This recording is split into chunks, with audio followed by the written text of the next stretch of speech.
Hello everybody, welcome back to another Trading Bootcamp series, and in this episode we will be looking at smart money technique. Now, what is smart money technique?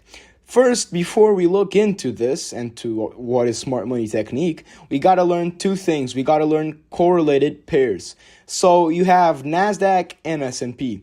S&P contains 500 of the top performing US companies, whereas NASDAQ contains only 100 tech companies from the S&P 500. You see what I'm getting? So the S&P contains 500 and the NASDAQ contains 100 companies that are inside of this S&P 500.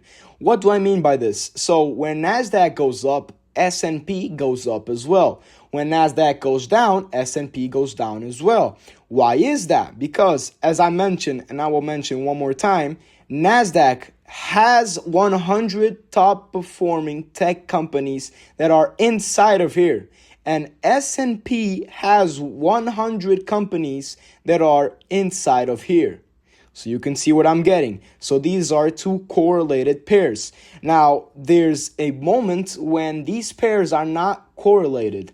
And that moment is called SMT. Now, how can we spot this? If you see my liquidity video, this is called a liquidity sweep.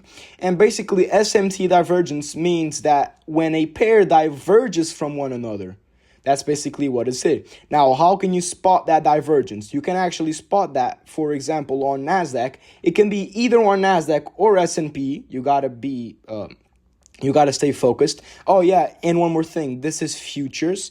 I'm not a forex trader, but from my knowledge, I believe that you can have SMTs with Euro USD and Euro British Pound USD or Euro British Pound.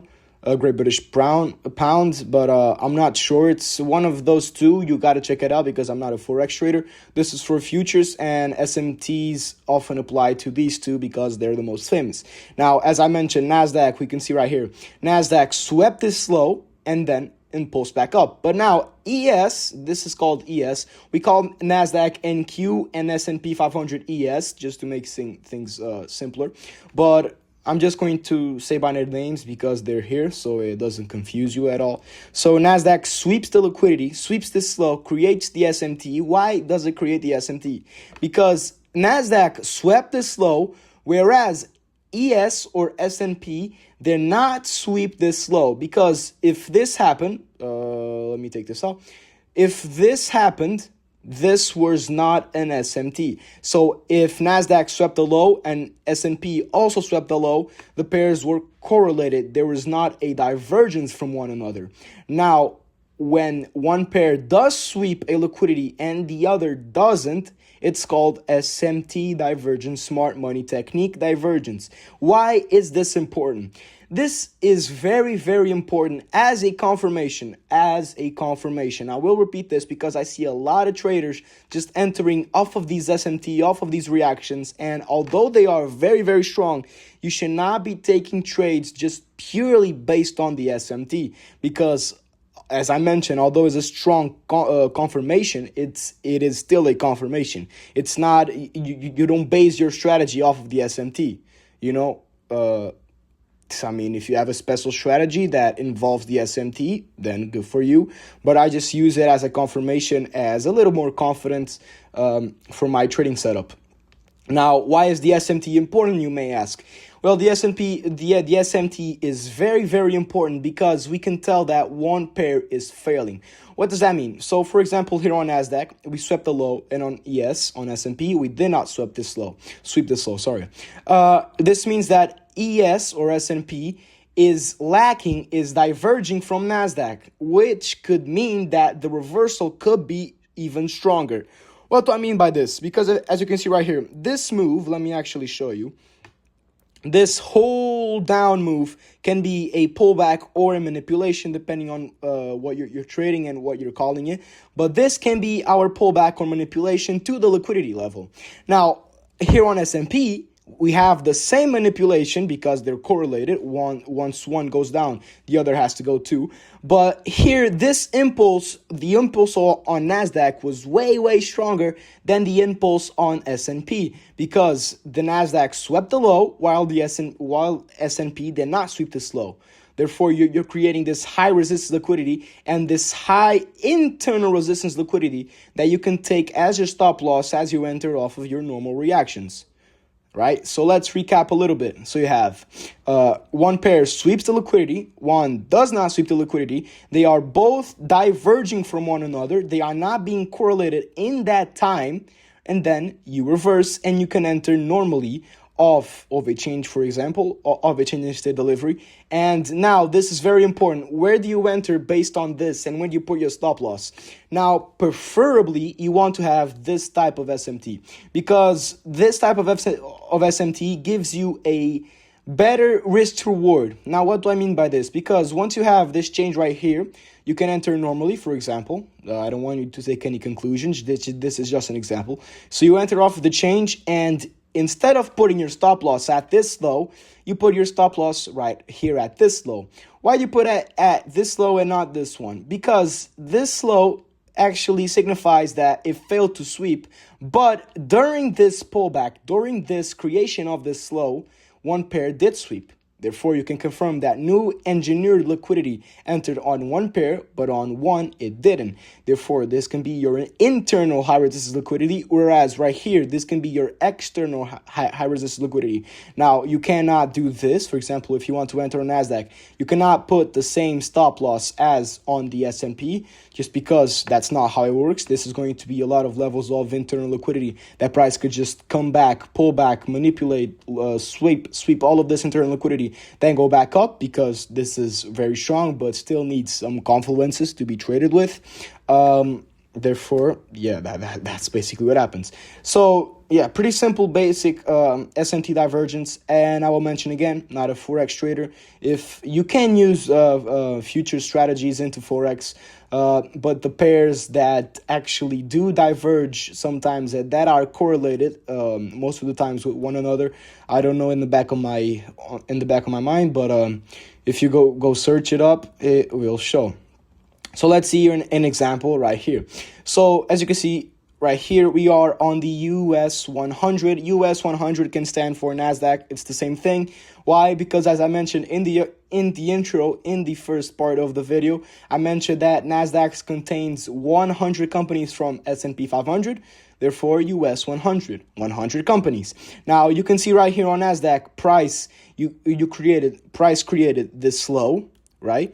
Price created this low, and then this pullback, this manipulation move did not go ahead and swept this low. Now let's look at what ES did. Wait, this is a little bit, yeah, right here. S&P 500 index, as you can see, SMT right here, because this low swept this low, while on NASDAQ, as you can see, it did not sweep this low. Which, as you can see, we got this beautiful impulse up, and then we go back down. This is already December PA, so it's really bad.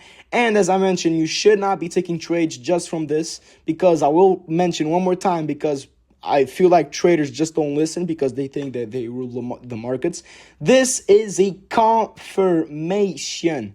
This is not a thing that you should trade if you see it. This is just confirmation for your entry. Like, you got to treat it as being extra bias. You know what I'm saying? So therefore, let's look into this example, which price created the SMT, but then it got inversed, just because I want to give you an example why you shouldn't be trading just off this.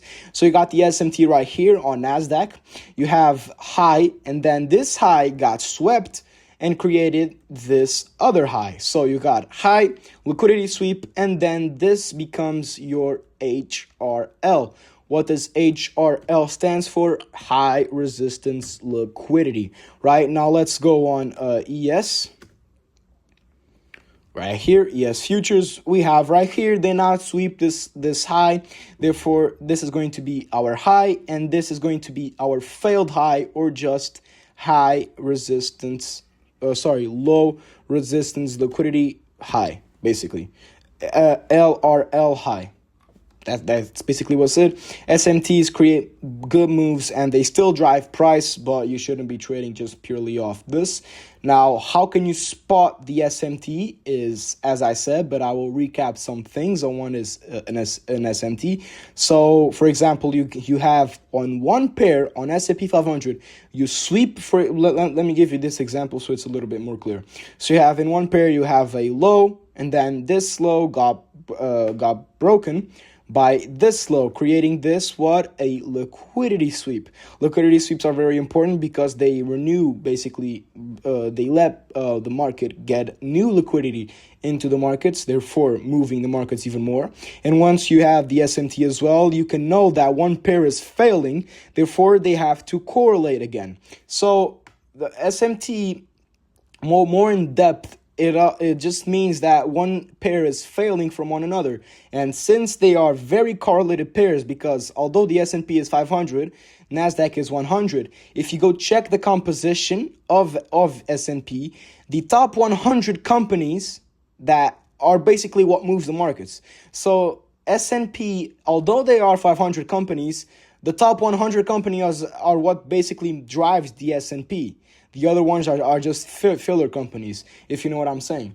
Therefore, you can say that S&P is just like a brother, just like a similar, really equal brother, just because the S&P just has those filler companies, as I like to call the top 400, those 400 other companies that are not in the top 100, then just fill on the S&P just to make it 500, whereas on NASDAQ is the top 100. Therefore, although I'm a futures trader, I preferably trade on US 500, on US 100, just because, as I mentioned before, more volume, and power 3-day traders, they need a lot of volume. And since this is the 100 top companies, this normally gets more volume because they don't have the 400 filler companies that's just going to drive price accumulatively or just not drive price at all. So yeah, let me get back to this image right here. So yeah, to conclude things off, to sum things up, SMT pretty strong, should not be taking trades just from this. Pretty strong ICT / smart money concept. Man, I forgot the name. Confirmation. Sorry, I got a blank. Confirmation that you should take on your trades every single day that you're trading. You should not be trading just from the SMT. You gotta pair it with your strategy. Therefore, whether if you're trading power 3, whether if you're trading TJRs or something like that strategy, once you have the SMT, you can basically be as cool as a cucumber because you will just be good. As you know, SMTs will bring you some comfort into your trades. Now, yeah, that's the end. I hope you learned something new.